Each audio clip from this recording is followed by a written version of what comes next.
What's going on, people? Welcome to the LV Live Show. Please hit that like, share, subscribe button. Once again, I want to thank all the new subscribers for coming by to my channel, man. It is truly, truly appreciated, right? So the Knicks lose a tough one to Trae Young and Dejounte Murray. I gotta say the names. And the Atlanta Hawks tonight, 112-99. Guys, this is a story of two halves, right? The Knicks come out firing, explosive, right? Go up pretty much by 20 in the first half. But towards the end of the first half, you see Dejounte Murray start warming up, hitting a couple of threes. And then once again, like last season, the third quarter of doom hurts the Knicks. They come out flat and lose. Well, let's say destroyed. Destroyed in the third quarter, 32-10. I mean, there's no way in this league you can have a third quarter like that and think you're going to win the game, right? Because in the fourth quarter, it was pretty much tied up in the fourth quarter. What was the spread? It was 23-24, right? So it was pretty much even. But that third quarter was the ball game. That's the ball game, pretty much what happened. You know, it's tough with this because for the last three games, they've played against perennial, Eastern Conference foes and powers, I'll call them, right? And the Bucks, the Cavs, and of course now the Hawks, right? They all have stars, legitimate stars, and of course Giannis. Then you got, of course, Trae Young tonight. Dejounte Murray they got from the Spurs, and of course the guy that was supposed to come here, Spider Mitchell, right? So they played against three legit NBA stars and NBA players, and the Knicks have struggled to win those games, right? So now we see where we're at in this league, right? We get a good, it's a good barometer of exactly where the Knicks are and where the Knicks are struggling at. So a lot of people are going to complain tonight. They're going to say, oh, it's the starters, it's this. But the scary thing is that it's the same thing as last year. It's the same pattern. Now, of course, the complaints were last year. We don't have a lead guard.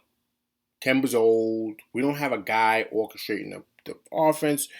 Take the ball out of Randall's hands, blah, blah, blah, right? Well, you have that now in Brunson, right? He is that guy. He can provide that. But it's the same thing. It's the same issue. So now, the focus has to switch from the players now because now, because to me, I think we have a solid roster, guys.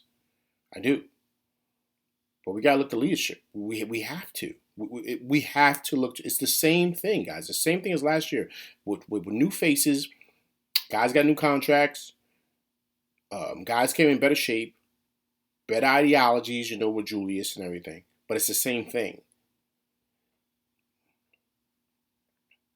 I don't want to say it, the whispers, but is it time for Tibbs to go? Is it time? The conversations were that of last year, right?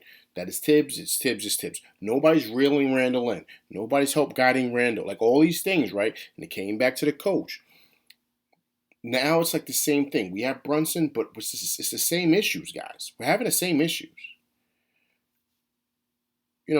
Has the league, right? Ask this question again. Has the league surpassed Tibbs, right? It happens to the great coaches. It does. It happened to the great Phil Jackson. It happened to the great Pat Riley. You see what happened to Steve Nash. It happens to coaches that were once good. They just, don't have it anymore. They just don't. The league has surpassed them. I mean, look at Jeff Van Gundy. He's doing shows and he's doing the NBA on TNT and ESPN and stuff. Right. Look at that. Like, because the league has surpassed him. It's those ideologies don't work anymore. And I'm wondering if Tibbs has those same ways of doing things, those same ideologies, those same things that he was taught from Riley and, of course, Van Gundy and those guys, and trying to carry that over till today. The last really, really, really good team that Tibbs had was that Chicago team with Derrick Rose when he was young. Derrick Rose is old now, man. So that tells you the time gap. And now, just with everything, I'm starting to think that year that he had when he got coach of the year, that was a fluke year, man. That might have been a fluke. Because it's the same stuff. It's the same issues that, I'm seeing a rise in. And now it's like, okay, We have the players. You didn't want to get rid of Grimes, right? You didn't want to get rid of Grimes for Spider Mitchell. Okay, fine. So you got to play these guys, right? So now, as I sit back and I'm watching, I'm saying to myself, this is eerie similar, right? It's weird, but it's eerie similar. I don't know, guys. I don't know. But I'm kind of worried because I think we have a solid team. Do I think we're going to win a championship? No. But do I think we have a good enough core to where we can make it to the playoffs? I do. I really, really do. I love what we have. But now you got to start asking real questions, guys. Who's the leadership? Who's going to really get these guys, and who can really coach these guys up and get them to believe that they are that good, that they can be a playoff team? Because when they play against these other teams who are solid playoff teams in the East, you can see the gap. I mean, it's a large gap, right? And Dejounte Murray showed tonight, right, why he's the goods, right? He made it look too easy defensively, getting steals.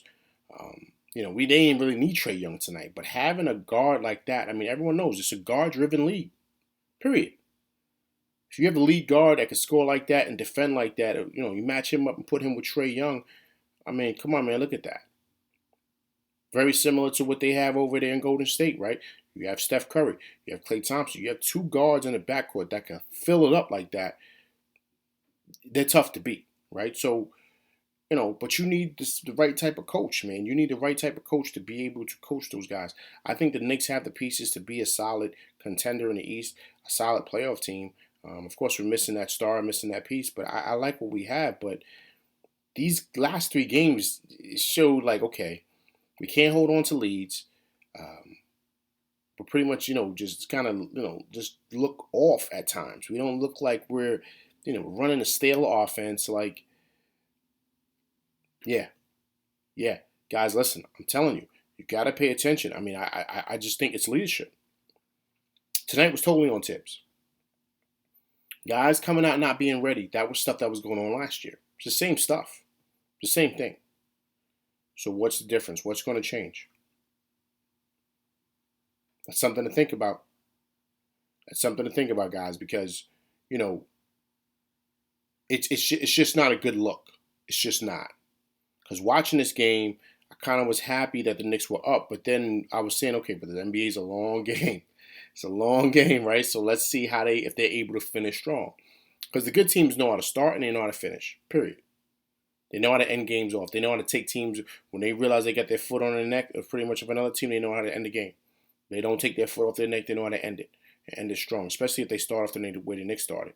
So, but that starts with coaching, right? The coach has to be able to direct players, motivate players, and put players in the right position to where they could succeed, period. And with the new NBA, you got to have the right voice in the locker room. You got to have the right voice with these coaches. You got to have the right voices, with these players. You got to have the right voices, right? That's why everyone thought Spider Mitchell was coming over, because of his close relationship that he had with Johnny Bryant, right? Johnny Bryant is really, really close to him, so Johnny Bryant knows how to talk to him. You got to have coaches in there that know how to speak to these guys. It's a different NBA now, man. Totally different. And if you don't have the right guy in there that can coach these guys up and really get them, he can destroy your franchise and destroy the season. Look what's going on in Brooklyn. Hey, look, I'll be back Friday night. I think the Knicks have the Celtics, I believe, if I'm correct. Let me just make sure and get that correct to where I'm going to mess things up. Who do we got Friday night? No, we have Philly. We got Philly Friday night. So let's see exactly how we do. It's another Eastern Conference foe. That's a playoff team that's solid. Joel Embiid and James Harden. Tough over there in Philly. So let's see how that looks out. But listen, that's my show. Please hit that like, share, subscribe button. Hit that like button. Hit that like button, people. All right, please. Also to leave comments, right? So we can go back and forth and debate. All right, I'm LV Live, and that's my show, and I'm out. Peace.